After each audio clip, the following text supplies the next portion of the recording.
এক প্রকার বাধ্য হয়েই ছেলের খুব পছন্দের একটা জিনিস, হ্যাঁ, এটা হচ্ছে আমসত্ত্ব, সেটাই বানিয়ে নিলাম। তো কিভাবে বানালাম সেটা হচ্ছে আজকে আপনাদের সাথে শেয়ার করব পুরো প্রসেসটা। তো আশা করছি ভিডিও জুড়ে সাথেই থাকবেন। আসসালামু আলাইকুম। তো সকালবেলাটা হচ্ছে ভীষণ একটা মিষ্টি মিষ্টি ভাব রোদের। কোনো সময় দেখা যায় একটু রোদ উঠছে, আবার কোনো সময় একটু মেঘলা মেঘলা ভাব, তো বেশ ভালোই লাগছে আকাশটা দেখতে। আর এদিক দিয়ে হচ্ছে তাহামণি মেহেদির রং ফুরাতে না ফুরাতেই সে আবার মেহেদি দিয়ে বসে আছে। তো এই হচ্ছে তার অবস্থা।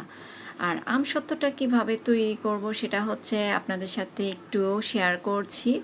আজকে অনেক মজার আমসত্ত্ব তৈরি করব, তো ছেলের খুবই পছন্দ। তো কাঁচা আমটা কেটে তারপর একটু পানি দিয়ে আমি সিদ্ধ করে নিচ্ছি। প্রথমে সিদ্ধ করার পর তারপর হচ্ছে ওটা নামিয়ে আবার চালনিতে ছেঁকে তারপর হচ্ছে আঁশ-টাশ যাতে কোনো কিছু না থাকে ওভাবেই ছেঁকে নিয়েছি। তারপর আবার চুলায় দিয়ে এটাকে চিনি দিয়ে একটু জাল করে নিচ্ছি। যদি কেউ চিনি দিয়ে মিষ্টি খেতে চান তাহলে একটু চিনি দিতে হবে, আর যদি টক খেতে চান তাহলে চিনি না দিলেও চলবে। তো এখন জাল করে তারপর ওটা আমি রেখে দিয়েছি। আমার যতটুকু ঘনত্ব দরকার ছিল ততটুকু জাল করে আমি রেখে দিয়েছি। তারপর এখন চলে আসছি একটু কাঁঠাল খাওয়ার জন্য। তো দেশের কাঁঠালটা এখনও আছে, তো কি করব, এখন ভেঙে কাঁঠালটা একটু খেয়ে নিলাম। খাওয়ার পর তারপর হচ্ছে দুপুরের রান্নাবান্না কি করব সেটা করতে চলে আসলাম। তো এক চুলায় ভাত, এক চুলায় তরকারি দিয়ে দিলাম। তো দেওয়ার পর ওগুলো তো হচ্ছে, আর এদিক দিয়ে আমি হচ্ছে দ্বিতীয় প্রসেস কিভাবে করব আমসত্ত্ব সেটা আপনাদের সাথে শেয়ার করছি। প্রথমত আমসত্ত্বটা সিদ্ধ করে নিলাম, তারপর এখন হচ্ছে সেটাকে কিভাবে শুকাবো সেটাই হচ্ছে আপনাদের সাথে শেয়ার করব। তো প্রথমেই হচ্ছে যে এরকম একটা পাত্র নিয়ে নিলাম, প্লেট বাটি যেটাই হয় হোক না কেন এরকম একটু ছড়ানো হতে হবে। তার উপরে যে একটু তেল দিয়ে দিলাম, আমি হাত দিয়ে তেলটাকে আমি ঘষে নিলাম একটু পুরো পাত্রে।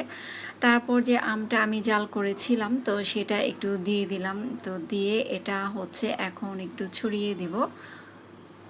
তো আমসত্ত্ব কিন্তু আমি পুরোটাই দিইনি আম, তো অল্প একটু আমার পাতিলে আরও আছে। তো আগে এটা একটু ছড়িয়ে দিয়ে নিই, তারপর ওইটা একটু পরে দিয়ে নিব। তো এখন এটাকে একটু ভালো করে ছড়িয়ে দিচ্ছি। আসলে ছেলে এত পছন্দ করে কি আর বলবো আপনাদের কাছে। তো ওর জন্যই এক প্রকার বাধ্য হয়ে হচ্ছে আজকে আমসত্ত্বটা আমি তৈরি করে নিচ্ছি। তো ভাবছিলাম পুরোটা দিব না, তারপর আমি পুরো আমটাই দিয়ে দিছি ওখানে। আর এই যে দেখেন একদিনের মধ্যেই কিন্তু এটা আমার হয়ে গেছে, রেডি হয়ে গেছে। এটা অবশ্য চুলার নিচে দিয়ে তারপর আমি তৈরি করে নিলাম।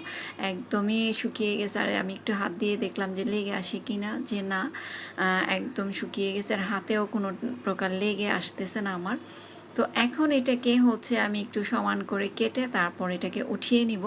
ওপর সাইডটা তো আমার হয়ে গেছে, তো এটা একদিনেই চুলার নিচে দিয়ে আমি এটাকে বানিয়ে নিলাম। আর নিচের সাইডটা কেমন হয়েছে সেটা একটু দেখে নিই, দেখলেই বুঝতে পারবো আসলে এটা কতটা হয়েছে।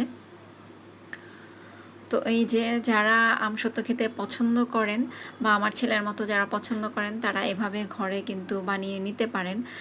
রোদে দেওয়ার ঝামেলাও নেই। অনেকে রোদে দেওয়ার ঝামেলা করে অনেক কিছুই করে না, আচার বা আমসত্ত্ব এগুলো বানাতে চায় না, আমার মতো আর কি। তো এই যে পিছন সাইডটা হচ্ছে এরকম, তো এটা আমি আরেকটু চুলায় দিয়ে নিব, একটু কাঁচা কাঁচা আছে। তো এটা চুলার নিচে দেওয়ার পর এই যে এই অবস্থায় হয়েছে আমার। তো আমি আরেকটু রাখতাম, কিন্তু আমার ছেলে খাওয়ার জন্য এতটাই পাগল হয়ে গেছে এটা দেখে, ও বললাম না অনেক পছন্দ করে, তো ওর জন্য আর আমি রাখতে পারলাম না। তো এখন হচ্ছে আমি এটাকে কেটে নিব। তো কিভাবে কাটবো আসলে বুঝতে পারছিলাম না, তো অনেকটাই গরম, তো কাটতে পারছিলাম না। একটা ভাঁজ দিয়ে নিচ্ছি এখন। তো ভাঁজ দিয়ে এটাকে আসলে শেপ মতো একটু কেটে নিচ্ছি। তো আসলে এই জিনিসগুলো ঘরে যদি বানিয়ে রাখা যায় তো মাঝে মাঝে একটু টক খেতে ইচ্ছে করলে তো বের করে খাওয়া যায়। তো আসলে ওই যে বানানোর ঝামেলা, রোদে দেওয়ার ঝামেলা, ওই করে বেশি করা হয় না, তো অল্প একটু করে নিছি আমি।